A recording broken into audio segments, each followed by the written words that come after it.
ನಾವು ಎಲ್ಲ ಮೀಟಿಂಗ್ ಅಲ್ಲಿ ಸರ್ ಈ ವಿಷಯ ಬಗ್ಗೆ ಚರ್ಚೆ ಮಾಡಿದ್ವಿ ಕಂಟಿನ್ಯೂಸ್ಲಿ. ಹಾಗಾದ್ರೆ ಇಷ್ಟು ದಿನ ನಾನು ಹೇಳಿದ್ದು not for Bangalore south AC because is above me.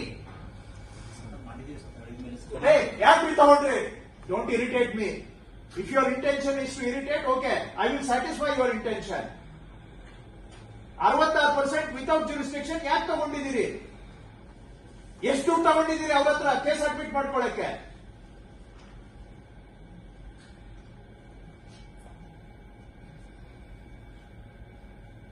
ಎಷ್ಟು ಏನ್ರಿ ನಿಮ್ದು understanding?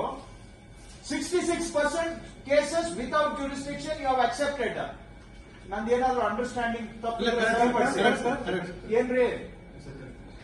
Please correct me. I don't want to be making the wrong statement. Sir ನಾವು ನಿನ್ನೆ 2 ತಾಸು ಕೂತ್ಕೊಂಡು ಚರ್ಚೆ ಮಾಡಿದ ವಿಷಯ ಬಗ್ಗೆ ಸರ್. ಇದು ನಮಗೆ ಗೊತ್ತಿತ್ತು ಸರ್. ಸ್ಪೆಸಿಫಿಕ್ ಅಜೆಂಡಾನೇ ನಾವು ಡೈರೆಕ್ಷನ್ ಕೊಟ್ಟಿದ್ದೀವಿ ಸರ್. ಟರ್ಮ್ಸ್ ಆಫ್ ರೆಫರೆನ್ಸ್ ಇನ್ಕ್ವೈರಿಯಲ್ಲಿ ಅದೇ ಮಾಡಿದೀವಿ ಸರ್ ನಾವು. ಸರ್ ಈಗ ಜನರಲ್ ಆಗಿ ಮಾತಾಡಿದ್ರೆ ಸರಿ ಹೋಗಲ್ಲ. 100 ಫೈಲ್ಸ್ ತಗೊಂಡು ನಾನು ಹೇಳಿದೆ ಸ್ಪೆಸಿಫಿಕ್ ಆಗಿ ಕಂಪ್ಲೀಟ್ ಆಗಿ ಡೀಟೇಲ್ಸ್ ನೋಡಿ ಬರೀರಿ ಅಂತ ನಾವು ಮಾಡಿದೀವಿ. ಹಾಗಾಗಿ we are telling this things. Bangalore ಎಸಿಗಳಂದ್ರೆ ಬರೀ ದುಡ್ಡು ಮಾಡೋ ಬಿಸ್ನೆಸ್ ಅಂತ ತಿಳ್ಕೊಂಡಿದ್ದೀರಾ? ದೇಶ ಎಲ್ಲ ಮಾತಾಡ್ತಾ ಇದೆ ನೀವು ಮಾಡ್ತಾ ಇರೋ ಕೆಲಸ.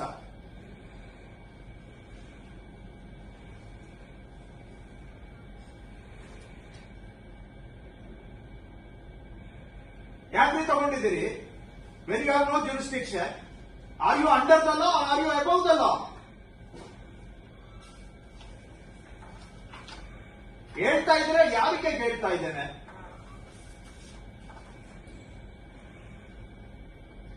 ಅಲ್ಲ ನೋಡಿ, ನಾನು ಶೋಕಾಸ್ ನೋಟಿಸ್ ಕೊಡಿ ಅಂತ ಹೇಳಿದೆ. ಬಹುಶಃ ಆದ್ರೂ ಅವರಿಗೆ ತಲೆಗೆ ಹೋಗ್ತಾ ಇಲ್ಲ. You please proceed any further. I can't accept this ಇನ್ಡಿಸಿಪ್ಲಿನ್.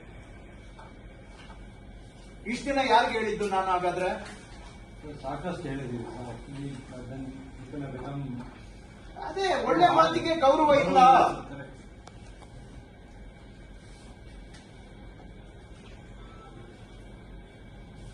ಮಾತಿನಲ್ಲಿ ಹೇಳಿದ್ರೆ ಏನೋ ಕಳ್ಳಕಾಯಿ ತಿಂದಂಗೆ ಇವರಿಗೆ.